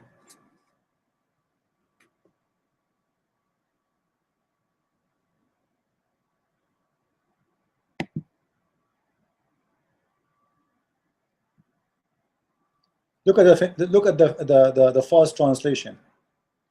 There is nowhere in the Quran it says she is a female, the one who is buried or something. There's nothing that says she. It says al-maw'uda. Al-maw'uda is the soul. This soul which is killed. Why is going to be asked, what is the sin this soul was killed for? Has nothing to do with the female infant, because if the Arab, they are killing their females, we will be out of females. Imagine everybody kill his daughter, then we will not have women. as simple as that. This verse have nothing to do, and look, to prove my point,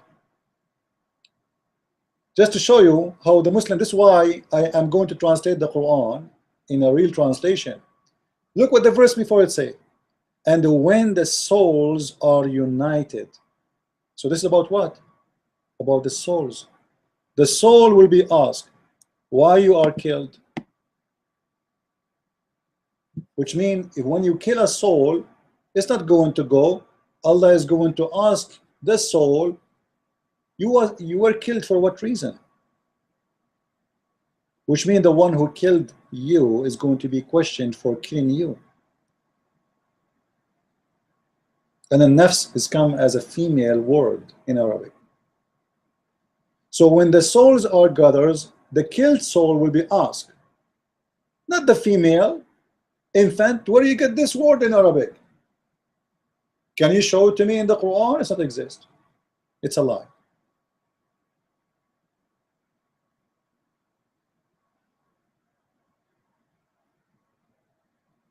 It's a lie, it's a fabrication.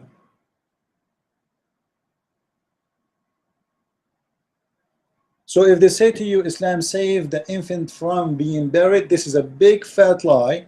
And not only me, Christian Prince, saying that, even Islamic scholars, doctors who are very famous in Saudi Arabia say that.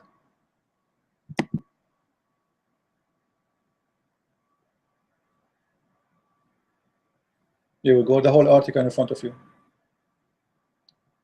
And you believe it or not, the Muslims underneath of the article, they are saying, thank you, doctor, for clearing this stupidity. Every comment underneath is praising this man for saying the truth. Read it. You can translate the comments one by one.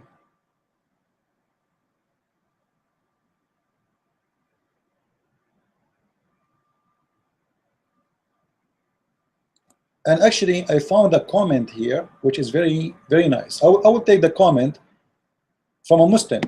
His name is Saudi. He called himself Saudi, which means he's from Saudi Arabia, which means he's a Muslim. I will take the comment and I will paste, so we can read together the comment.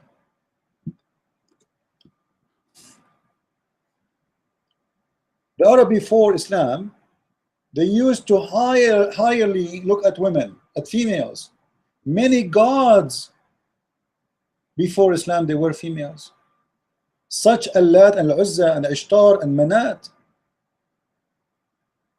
And women, they used to be queen, like the Queen of Sheba, the Queen of Palmyra, etc. And they rule. So how you say, he's saying to them, where do you get this from, that Arab, they used to bury their daughters?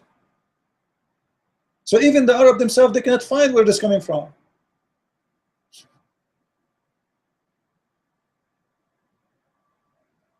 You see it?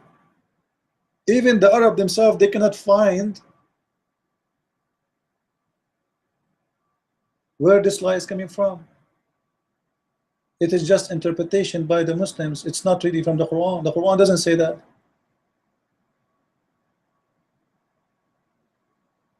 The Quran interpretation is, the earliest interpretation of the Quran. Supposedly, it's done by the cousin of Muhammad, Ibn Abbas, but it's not written by him. It's written long after him. And the rest are written long after Muhammad, 300 years, etc. So none of them have a connection really to the text. So how you can explain the Quran? How you can explain what this verse means? Simply the verse saying something have nothing to do with this, as I showed you. And I believe what I'm saying makes sense, right? When the souls are gathered, this soul which is killed, and when the soul was killed, not buried. What buried? Al-Maw'uda, the one is you, let us say, you cover, you destroy, etc. When the soul is alive, is going to be asked, like when the soul is taken from it alive, is going to be asked, for what sin you were killed? And you know, ask yourself, how savage those Arab to bury a daughter alive. Alive? That's very bad. The word wa'ada have many meaning actually. It can be, mostly it's about covering something, not even to be buried. Let us say you don't want to talk about a topic, so let us say you bury it, but not really. It's a metaphorical meaning. It's not about burying with the dust or sand. Even this guy, he said that in his article. You know, let me show you. He said this has nothing to do with this. This is a metaphorical talk, and have nothing to do with burying. And he say even in the Arabic dictionary, read with me here for those who speak Arabic. Women from the side of a language purpose, in the language of the Arab, when they speak about killing a human being, they speak about killing his soul, not even the person. All right. And then when they say وَإِذَا الْمَوْءُودَ سُئِلَتْ بِأَيَّ ذَنْبٍ قُتِلَتْ, he says they are speaking about the soul. And even he say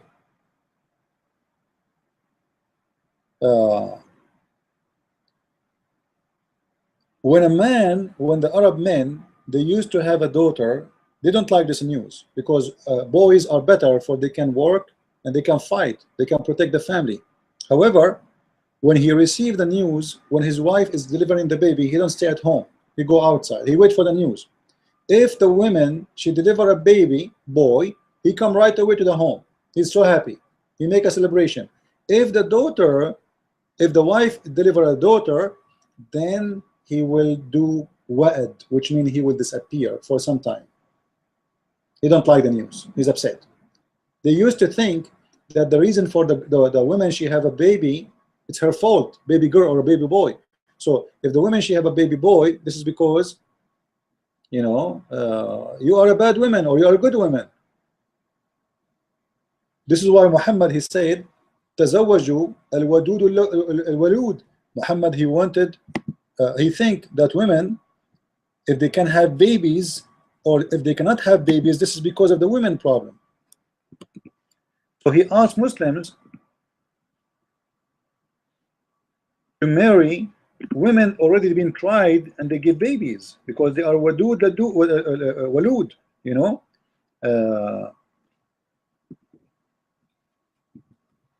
Let's see.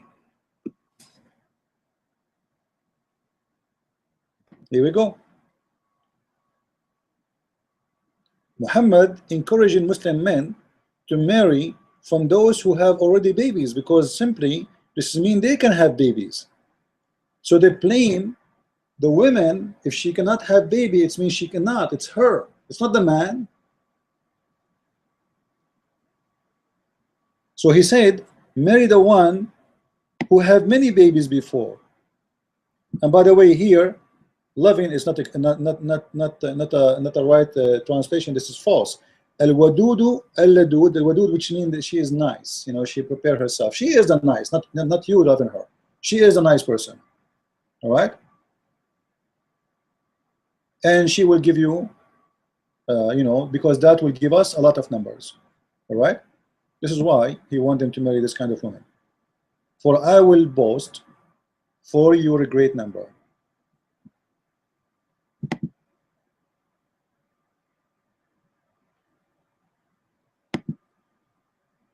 The same hadith in different place. And by the way, you see always that Muslim, the same story, the translation change.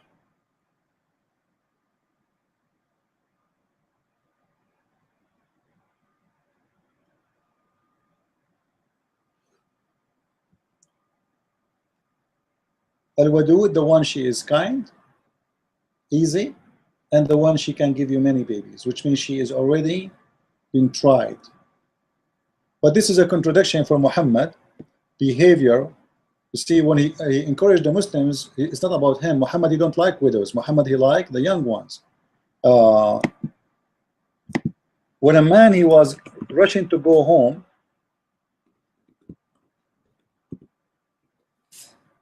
Muhammad, he asked him, why you are in a rush? The man, he said, I married, I am newly married, and I miss my wife.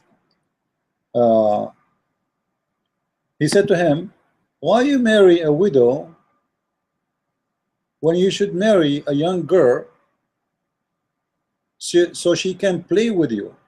You see the story here? The man, he's running fast to go to his wife, and you know, the story is here in front of you. The Prophet said to him, have you married Jabir? I said, yes. He again said, a virgin or one previously married? I said, Messenger of Allah, with one was previously married. Whereupon he said, why don't you marry a young girl so that you could play with her, not sport, play with her, and she play with you? So Muhammad don't like old women, and he don't even like to have those women who have many kids before. He like young ones. Young ones, we are talking about children, like Aisha, she was 6 years old. But when it's come to, generally speaking, to Muslims, he encouraged them to marry the one who have a lot of babies, or which proving she can have babies, because he want to have babies to spread Islam.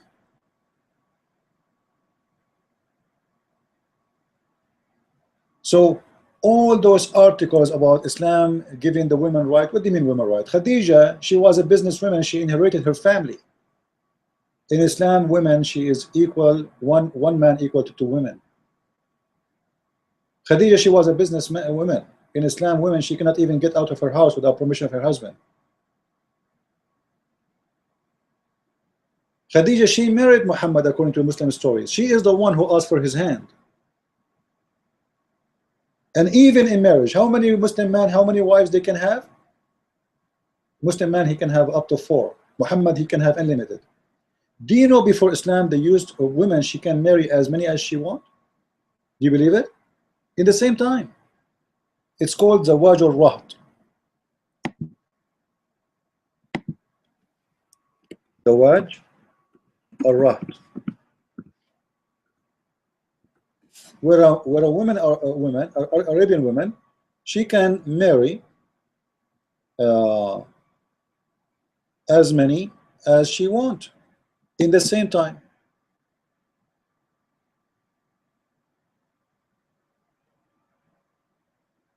This is an article just to show you. All right.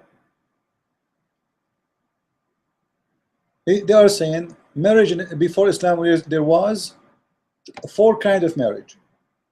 Number 1, the nikah, it's called nikah al-bu'ula. Nikah al-bu'ula. This is not marriage really, it's sex. Where a man, he asks a man to have a sexual relationship with his daughter. All right. Nikah al-istibda, etc. You know, and but this is not important for me. Then here nikah al-raht. Nikah al-raht is where a woman, she gather a number of men, and most likely it's between like 3 to 9, not 10, like 10 or less than 10. This is called rahat. And they sleep with her, and then when she is going to deliver a baby, she chooses who is the father, and she said to him, this is your son.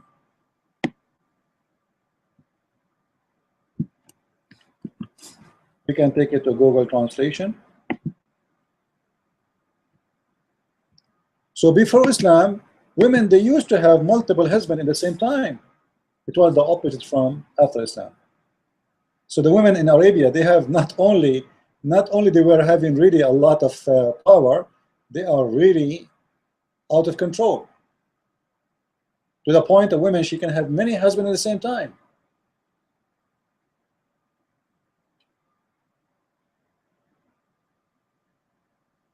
She will gather up to 10 men, in, you know, and she sleep with, like, she don't have to sleep with them in the same day. Huh? Don't think this is the way.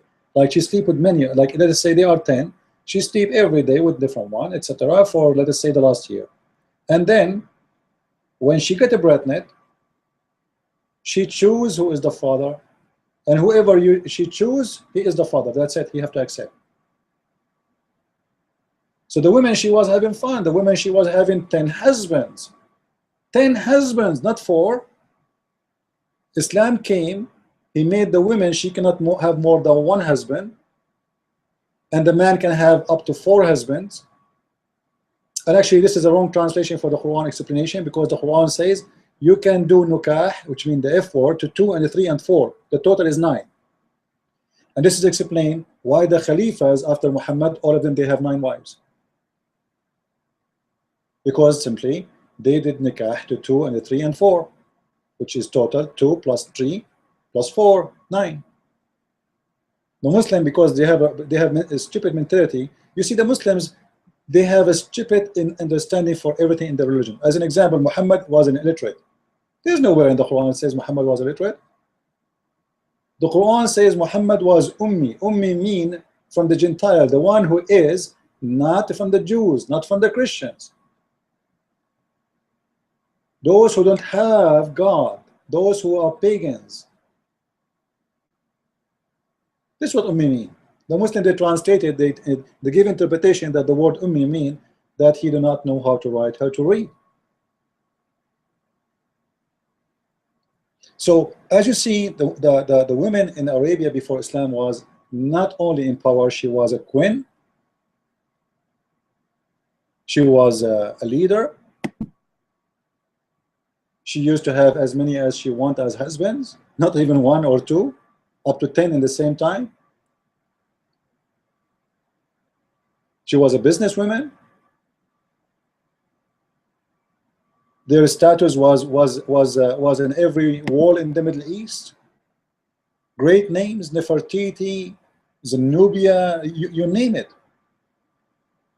After Islam came, everything changed. Women became in the burqa. Women became a piece of garbage. Became naqisat wa aql wa deen. Have less brain, have half a brain and half religion. We can beat them. So not only it's not allowed in Christianity for a Christian woman to be with a non-believer, regardless if he's a Muslim or not. As you see, this is a religion. Teach the man that women, she have to be looked down always. They say to you, we cover the women because we protect them. You know what? You do not need to cover them to protect them. Secondly, covering have nothing to do with protection. If you want to protect the women, stop yourself from marrying more women. Who is going to protect her from you when you beat her inside the house? Do you know that in Islamic country, if a Muslim woman, she call the police that her husband is beating her, they cannot come to your house because this is his right? For Quran chapter 4 verse number 34 says so. Even Muhammad, he said, a man should not be questioned for beating his wife.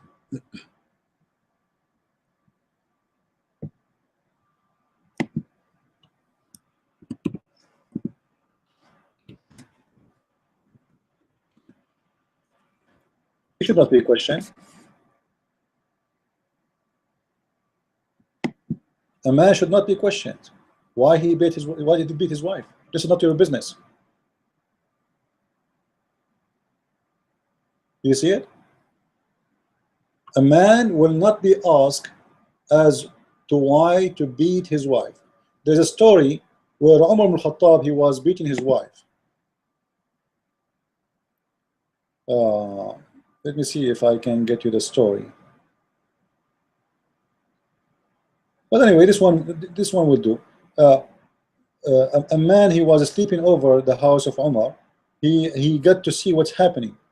All right. And by the way, I just found here something I would like to share with you, just to show you how filthy Islam is. You see, this is a hadith. Look how long it is. For sure, I cannot read it all. All right? But the translation have nothing to do with the story, and I will show you why.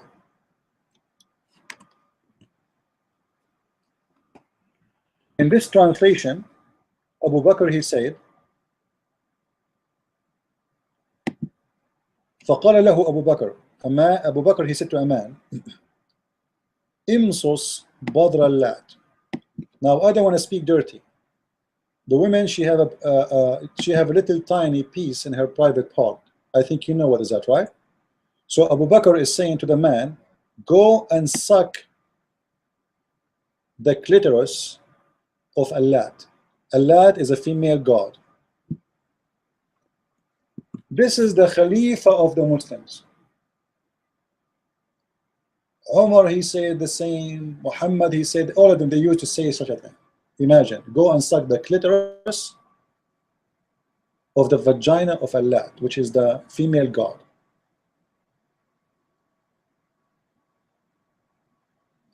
Funny about Islam too, before we finish this topic, maybe one more thing to say. The Quran say, why man, when he got a baby, he complained, baby girl.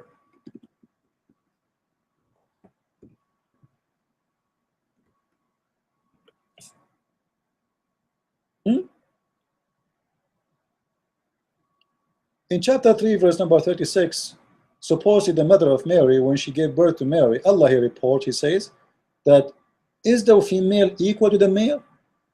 Is the female equal to the male? Which means obviously not. In Islam, the male is not equal to the female. This is the words of Allah. And the male are not like the female. This is not false, actually. False translation.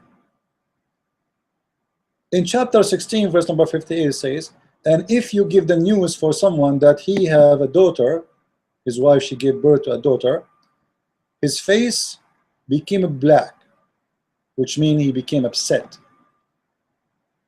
But look what, I have a surprise for you. Allah himself complained that Muslims, because the Arab, they say, you have a daughter. And what Allah he say? Oh, for you the males and for me the females.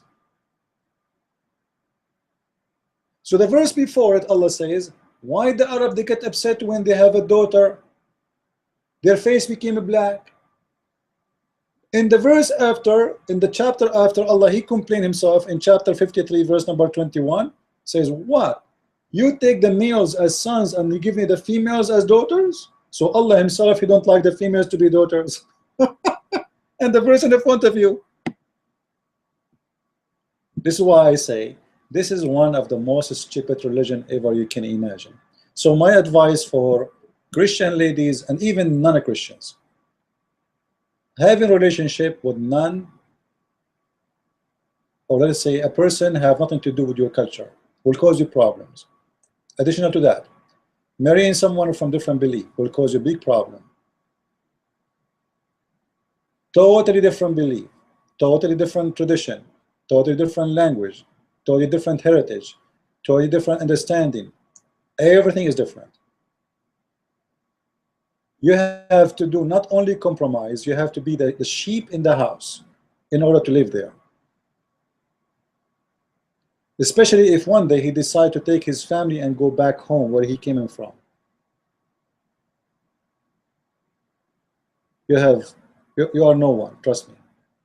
Like maybe in the West you have protection, you can call the police for him. What if one day, go right now and search for American women trying to get their sons back from Saudi Arabia. Search right now and see how many. The husband, he say, I want to go on vacation. He take them to Saudi Arabia, you will never see them again. They are Saudi citizens.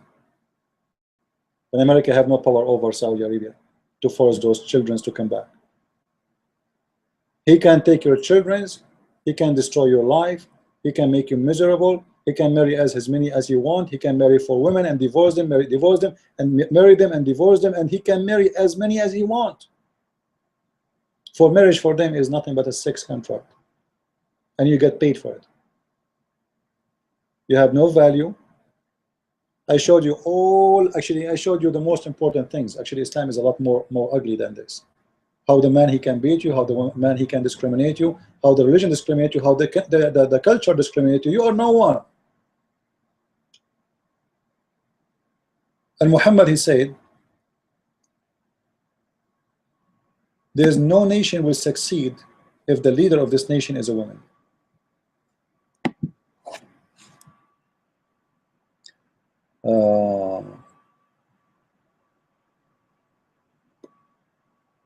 Maybe you can search for the hadith. I know maybe this is enough. You can search for the Prophet said no nation will succeed if a woman leader.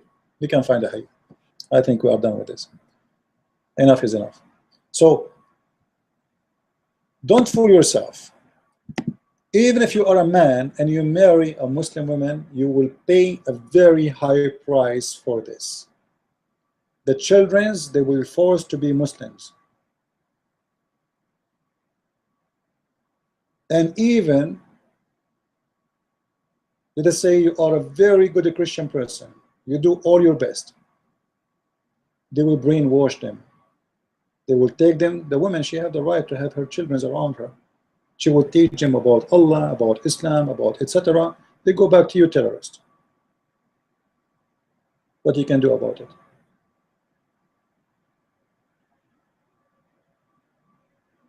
With this, I say thank you guys for listening. I hope we did learn something good for today. And I hope I did not give you a headache with a lot of reference. But you know what? I'm losing my voice. But I believe it's worth it, isn't it? My time and my voice is not lost. I encourage you to download my videos, please. Feel free to download the videos. You can download and then cut the videos to pieces. I don't mind that. You can you choose a topic or a hadith I mentioned, I explain. You can cut it and you can put text. You can add subtitle. You can add translation to French, to German. You can do. Please help us to spread the truth. I don't really care about subscribers. All right. I'm not a person who really. I'm not working for my glory. As you see, my videos is all over YouTube, and actually, those who copy my videos, they have more views more than my videos. Believe it or not. So I'm not seeking my glory. I'm not seeking anything. Help us to spread the truth. In the same time, we will be happy to see more and more people support us. We have an option for donation. If you like to support our mission, you can consider yourself inviting me for one Starbucks a year by donating $1, just one, a month. That will make them $12 a year. If you think we deserve your help for our mission, please don't hesitate to do so. And if you think we don't deserve it, thank you very much anyway. The Lord is our provider, and we will do good always, for He is with us. With this, I say thank you, God bless, and don't forget, please, to read my books in case you want to have more knowledge and you are seeking more reference study, because as you see, this is how I do it. It's based on reference and knowledge, not on speeches. Talk is cheap. We don't do the cheap talk. With this, I say God bless. Thank you, and see you very soon again.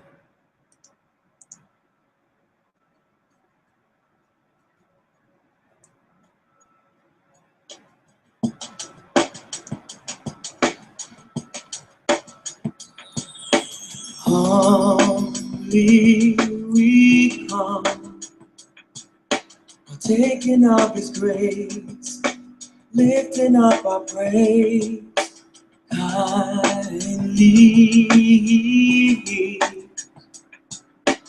pouring out His love and conquering our fear. Every nation bless His holy name.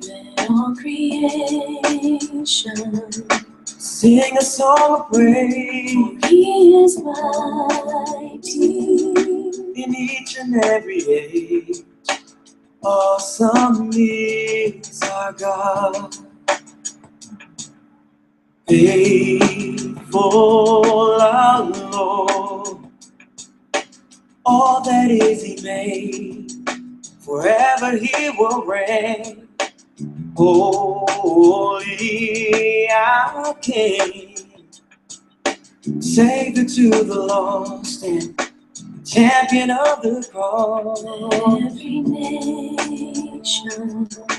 Bless His holy name. All creation. Sing a song of praise. He is mighty In each and every age. Awesome is our God.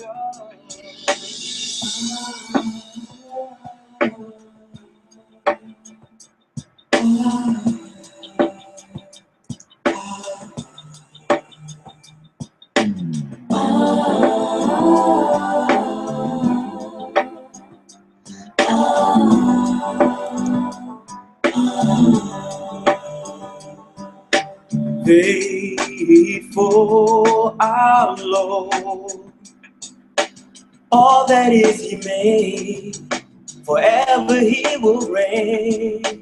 Holy our King, Savior to the lost and champion of the cross.